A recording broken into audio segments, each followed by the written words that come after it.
I was pruning the rose bushes along the back fence when I heard the gate latch click. I didn't look up right away. After 31 years of teaching high school English in Baton Rouge, I'd learned that the things you dread most have a way of announcing themselves quietly. A soft click, a cleared throat, the particular silence that fills a room right before something breaks. I set down the clippers and turned around. My son-in-law was standing at the edge of the yard with a woman I didn't recognize. She was holding a leather portfolio and wearing the kind of suit that cost more than my first car. He wouldn't meet my eyes. That was the moment I knew. My name is Theodore, Theo to everyone who knows me, and I am 64 years old. I spent 3 decades helping teenagers find their voice through literature. Retired early because my knees gave out and my wife Elaine had gotten sick, and then spent the 2 years after her passing trying to figure out what a man does with himself when the person who made the house a home is gone. The answer, as it turned out, was raise my granddaughter. Her name is Rosalie. She was 6 years old when my daughter Connie left her with me. I want to be fair when I tell this story because I think fairness matters even when it's hard. Connie had always struggled. I'm not going to pretend otherwise. She was bright and funny and she could light up a room when she wanted to, but something in her was always running from something else. She was 23 when she had Rosalie, barely married a year to a man named Paul who sold insurance and spent most weekends watching football and avoiding difficult conversations. When Rosalie was 18 months old, the pediatrician noticed she wasn't meeting her language milestones. By age 3, she had a formal diagnosis, autism spectrum disorder, level 2. I remember the night Connie called me. Elaine and I were still in the house on Magnolia Street, the one we'd bought when Connie was in middle school. It was a Thursday. I remember because I always graded student essays on Thursdays, though I hadn't taught in 2 years by then. Old habits. I kept a stack of composition notebooks on the kitchen table just to have something to do with my hands in the evenings. "Dad," Connie said, "I need you to take Rosalie for a while." I asked how long a while was. She said she didn't know. She dropped Rosalie off on a Saturday morning in early April. Rosalie was sitting in the back seat with a stuffed rabbit she called Peanut and a backpack shaped like a ladybug. She didn't cry when Connie hugged her. She just watched the car back out of the driveway with an expression I still can't fully describe. Not sad exactly, more like she was cataloguing information, filing it away somewhere inside herself for later. I stood on the porch until the car disappeared around the corner. Then I went inside and sat across from my granddaughter at the kitchen table, the two of us looking at each other. "Are you hungry?" I asked. She said nothing, but she reached into her backpack and pulled out a small spiral notebook and a blue crayon, and she began to draw what looked like a map. That was the beginning. I won't sugarcoat the early months because they were genuinely hard, and I think people who've raised kids on the spectrum deserve to hear someone say that plainly. Rosalie had very specific routines, and when those routines broke down, she broke down. She needed her toast cut into triangles, not squares. She needed her socks inside out because the seams bothered her. She needed the bathroom nightlight on a specific angle and would spend 40 minutes adjusting it if I moved it even slightly. I was 61 years old with arthritic hands and a house that still smelled like my wife's lavender lotion. And some evenings I sat in the driveway in my truck for 10 minutes before going inside because I needed to gather myself. But here is the other thing that is true. Rosalie was extraordinary, not in the way people sometimes mean when they say that about autistic children, with a kind of pitying wonder, like they're surprised the child turned out to be a full human being. I mean extraordinary the way a sunrise is extraordinary. Factually, undeniably. She had memorized every state capital by age 7. Not because anyone drilled her, because she found an atlas in my study and decided it was interesting. She could tell you the population of Cheyenne, Wyoming, and the year Montana became a state, and the distance between Juneau, Alaska, and Seattle, Washington, all without looking it up. She had a mind that latched onto patterns the way other kids latched onto cartoons. By the time she was 9, she was drawing what I can only describe as architectural maps, detailed floor plans of buildings she'd never been inside. Imagine cities, entire transit systems laid out with color-coded lines on poster boards she taped to a bedroom wall. I asked her once what the lines meant. She told me they were routes. She said most people got lost because nobody designed things the way a brain actually works. I didn't fully understand what she meant then. I do now. I should tell you about school, because school matters to this story. Her first elementary school was not a good fit. There were 32 kids in her class and a teacher who was kind but overwhelmed and an aide who quit in October. Rosalie came home one afternoon with a crumpled note in her backpack from the principal suggesting we consider a more appropriate placement. I called the district office the next morning. I had been a teacher long enough to know exactly which federal laws to cite and exactly what tone to use when citing them, and by the following Monday Rosalie had a proper IEP and individualized education program and was being evaluated by a specialist the district kept on contract. The specialist's name was Dr. Anita Brewer, and she was the second person outside our household who truly saw Rosalie. She called me after the evaluation and said, "Mr. Tillman, your granddaughter has one of the most remarkable spatial reasoning profiles I've encountered in 20 years of this work." I wrote that down in the composition notebook I kept on the kitchen table. The next school was better. A smaller campus, a resource room she could use when the noise got to be too much, a technology teacher named Mr. Okafor who gave her an old tablet and showed her how to use a design program. Within 6 weeks, she was teaching him things about the software he hadn't known. Connie called occasionally, never on any predictable schedule. Sometimes I'd go 2 months without hearing from her, and then she'd call on a random Wednesday night, and I could tell by the background noise she was somewhere crowded, and we'd talk for 10 minutes about nothing in particular, and she would never ask to speak to Rosalie. I stopped expecting things from those calls. That was the only way to survive them. Rosalie never asked about her mother directly, but every so often she would say something sideways that told me she was thinking about it. She was 10 when she said, during dinner completely unprompted, "Sometimes people leave because they don't know how to stay." I put down my fork. "Who told you that?" I asked. "Nobody," she said. I figured it out. We ate the rest of the meal in silence, but it was a comfortable silence. We had gotten good at those. By the time Rosalie was 13, Mr. Okafor had taught her everything he knew about software design, which meant she had effectively outpaced his curriculum. He came to me one afternoon after school and told me about a summer coding program at Louisiana State University that accepted applicants as young as 12. Rosalie had already looked it up, he said. She had already filled out the application on her own. She was accepted the following week. I drove her to Baton Rouge every Saturday that summer, an hour each way. She sat in the passenger seat with headphones on and a notebook open, and occasionally she would read me something she'd written or show me a sketch of something she was working through. She didn't talk just to fill silence. I had learned that about her early on. When she spoke, it meant something. The program director, a woman named Dr. Singh, called me at the end of the summer session to tell me Rosalie had built a functional prototype in 8 weeks that 2 graduate students had been trying to build for a semester. I cried in my driveway that night. I'm not embarrassed to admit that. It was a good cry. High school was complicated, the way high school is for most kids who think differently. There were social difficulties I couldn't fix and days when everything felt too loud and too bright and too much. But Rosalie had learned to advocate for herself in ways I hadn't taught her. She had simply observed what worked and applied it with that same systematic precision she brought to everything else. She asked for written instructions instead of verbal ones. She kept a pair of noise-cancelling headphones in her backpack. She chose her lunch seat based on proximity to exits. Junior year, she started building the app. She explained it to me over dinner one night in November. She said most navigation apps were designed by people who thought in words, but that a significant percentage of the population, including many people with autism, anxiety, or certain cognitive processing differences, thought in spatial patterns and images. Current apps, she said, were not designed for those brains. She was 17 years old, and she was telling me there was a gap in a multi-billion-dollar industry.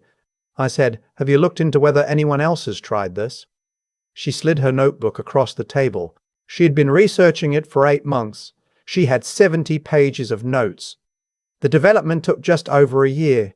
She built most of it on a laptop I bought her for Christmas, working in the evenings after homework, sometimes until 2 in the morning when she got locked in on a problem. I learned to check on her around midnight and put a glass of water on her desk without saying anything, because she didn't like being interrupted when she was working, but she would also forget to take care of herself if left entirely alone. She submitted the app to the Apple App Store 2 weeks before her 18th birthday. By the time she graduated high school, it had 40,000 downloads. By the time she turned 19, it had been featured in 3 accessibility-focused tech publications and acquired a small following in occupational therapy circles, where practitioners were recommending it to clients. She received a full scholarship to study computer science at Tulane. She deferred it for a year to keep developing the app. I'm going to skip ahead here because the middle part of this story is mostly just Rosalie working very hard and me trying to stay out of her way while also making sure she ate lunch. And I don't think either of those things make for particularly gripping storytelling. What I will tell you is that when she was 20 years old, a firm based in Austin, Texas, made an offer to acquire the app and the underlying navigation framework she had built around it. The deal was valued at $3.8 million, with performance milestones that could bring the total to 5.2. She called me from her apartment the night she signed. She didn't say much. She said, "Grandpa, I want to take you to dinner somewhere nice." I told her I'd wear my good shirt. And then Connie called. I want to be precise about this because the timing matters. It had been 9 months since we'd last heard from her. Before that, it had been almost 2 years. Rosalie was 20 years old. Connie had not attended her high school graduation. She had not visited the apartment.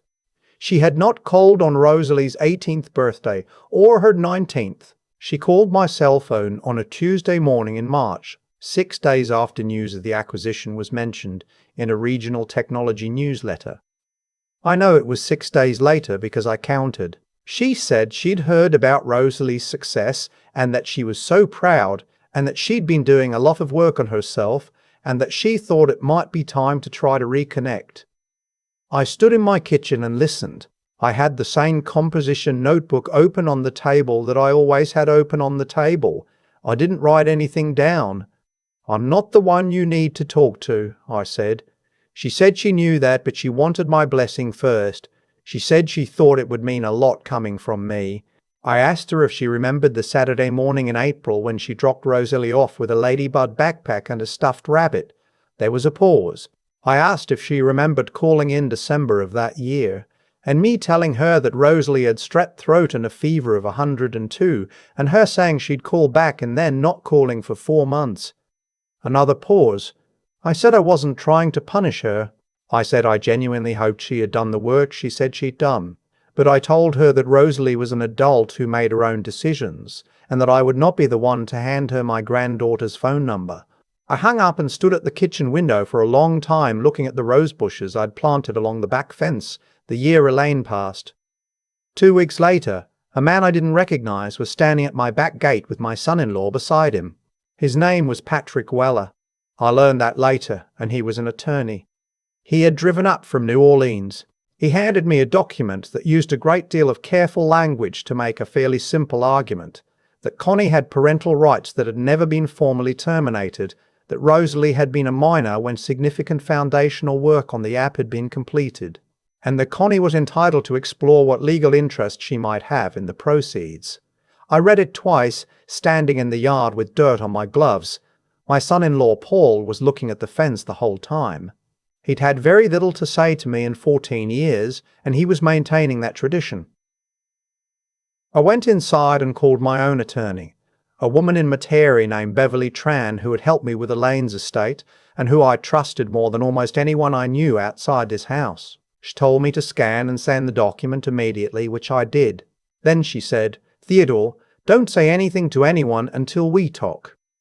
I spent that evening making red beans and rice because it was what my wife always made when something difficult needed thinking through, and I had adopted the habit after she was gone. I made enough for 4 people out of muscle memory. I ate alone. Rosalie called the next morning. She had already heard from Connie. Not a lawyer. Connie herself, directly asking if they could meet for coffee. I don't know how she got Rosalie's number. I didn't ask. "What did you say?" I asked. "I said I'd think about it," she told me. There was a quiet between us that had a specific shape to it. I had learned to read Rosalie's silences the way you learn to read weather. "Grandpa," she said. I'd known this was coming for a long time. I asked what she meant. She said, "People who leave don't usually come back until there's something to come back for." She said it the same way she'd said things her whole life, plainly, without drama, like she was reading coordinates off a map. I asked if she was angry. She said, "I'm not angry. I'm precise. Beverly Tran called me that afternoon.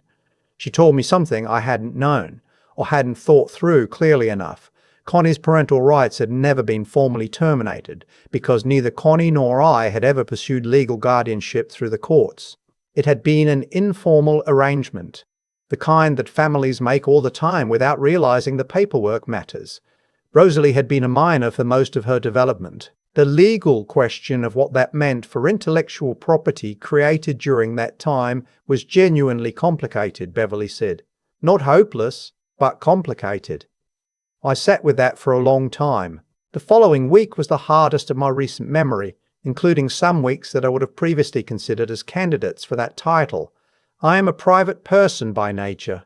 I had built a private life around one small, remarkable person, and suddenly there were attorneys exchanging emails and my son-in-law leaving voicemails in a tone that tried to sound reasonable and kept failing. Rosalie was quiet during this period in a way that was different from her usual quiet. She came to dinner twice that week and sat with her notebook open but didn't draw anything. She ate her food and watched me in a way I recognized. She was cataloging, processing, running the numbers on something. On Thursday evening, she said, "I want to meet with her." I kept eating. She said, "I want you there." I said I'd be there. The meeting was at a coffee shop in Metairie on a Saturday afternoon. Connie was already there when we arrived, sitting at a corner table with a glass of water she hadn't touched. She looked older than I remembered from the last time I'd seen her, which had been Elaine's funeral. She looked like someone who had been through something difficult and was trying to present as someone who had come out the other side of it. Rosalie sat down across from her. I sat beside Rosalie. Connie started to speak. She had a prepared thing, I could tell, the cadence of someone who had rehearsed. She talked about her struggles and her journey and the work she'd done, and how she thought about Rosalie every day. Rosalie listened. She had always been a careful listener. She didn't interrupt. She didn't fill silences. She let Connie talk herself to the end of what she prepared, and then the quiet sat there for a moment. And then Rosalie said, "I have some questions." Connie said, "Of course." Rosalie opened her notebook. She had written the questions down. She asked them in order, without preamble. She asked what Connie knew about IEPs and whether she had ever attended one of Rosalie's. Connie said no. She asked if Connie knew the name of the elementary school Rosalie had been pulled from and why. Connie said she hadn't known about that. She asked if Connie remembered the summer LSU program, or the name of Mr. Okafor, or the name of the first publication that covered the app. Connie's water glass was still untouched.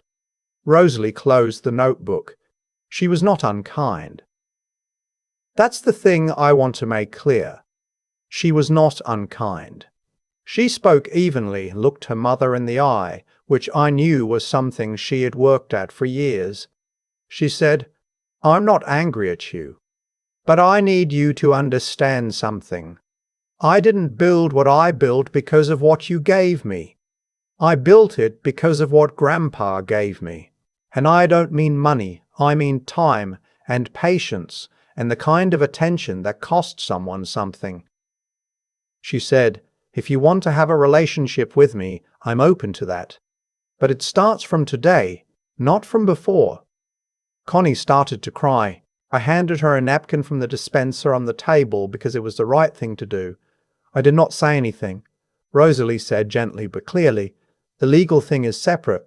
My attorney will handle that part. This is personal, and I'm telling you personally that I don't want it to become something ugly." The legal thing did get handled. Beverly Tran filed a response that laid out 14 years of documentation, school records, medical appointments, IEP meetings, lease agreements, tax filings showing Rosalie as a dependent, photographs from every birthday, Every graduation, every unremarkable Tuesday that adds up to a childhood. Patrick Weller, Connie's attorney from New Orleans, withdrew the claim 6 weeks later. I was told through Beverly that he had advised his client the case had significant evidentiary challenges and that pursuing it was not in anyone's long-term interest. I was in the garden when Beverly called to tell me the rose bushes along the back fence were starting to come in again, pink ones, the variety Elaine had chosen, stubborn and reliable. I said, "Thank you, Beverly." She said, "Thank your granddaughter." She handed us everything we needed. I put my phone in my pocket and stood there for a while with the sun coming through the neighbor's oak tree and the smell of something good drifting over from 2 houses down. And I thought about the Saturday morning in April 14 years ago when a 6-year-old girl with a ladybug backpack sat across from me at the kitchen table and drew a map I couldn't read. I understand the map now. That evening Rosalie came over for dinner, which she did most Sundays. She brought bread from the bakery on Magazine Street, the sourdough I liked. We made red beans and rice together, which she had learned from watching me and which she now made better than I did, though I would never say so out loud. After dinner she helped me clear the table and we sat with coffee and she poured out her notebook, a new one the old ones filled and stacked on her shelf at home, and she started sketching something, a building I thought, or a city. I asked her how she was feeling. She said, "Good, clear." She said, "I've been thinking about the next project." I asked her what it was. She tilted the notebook so I could see the sketch, a transit system, color-coded lines, a grid of routes more intricate than anything I'd seen from her before. "It's a platform," she said, "for how people navigate hospitals. They always get lost because nobody designs for the person who's scared and in a hurry." She looked up. "It needs to be intuitive and calming." I looked at the sketch for a long time. I said, "Your grandmother would have loved this." Rosalie looked at the drawing and then at me. "I know," she said. "I designed it for her. There are things you cannot plan for when you agree to raise a child. The sleepless years, the paperwork, the learning curve that never fully flattens out, the weight of being the only soft place a small person has to land. I did not plan for any of it. I just did it because she was there and she needed someone, and I was the someone who was available.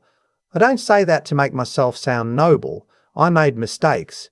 I yelled when I should have been patient. I misunderstood more times than I can count. I called Dr. Brewer once at 7 in the morning because Rosalie had been in her room for 3 hours, not speaking, and I didn't know what to do, and I was scared. And Dr. Calf's Brewer said, "Is she safe?" And I said yes, and she said, "Then sit outside her door and read something. Be nearby without being present." So that's what I did. I sat in the hallway with a library book and read 14 pages of a novel I don't remember at all, and eventually the door opened and Rosalie came out and looked at me and said, "What are you reading?" That was enough. That was always enough. I am 64 years old, and I have seen a lot of things in this life. Good marriages and bad ones. Students who could have changed the world if someone had believed in them early enough. Students who did change it. The slow accumulation of small moments that turn out to be the only thing that actually matters. My granddaughter built something remarkable. Not just the app, though. The app is something. She built herself, steady, precise, curious, and kind in a way she had to work at, which makes it more impressive, not less. I just made sure the lights were on, and the toast was cut right, and the door was always open. That was the job. I'm glad I didn't miss it.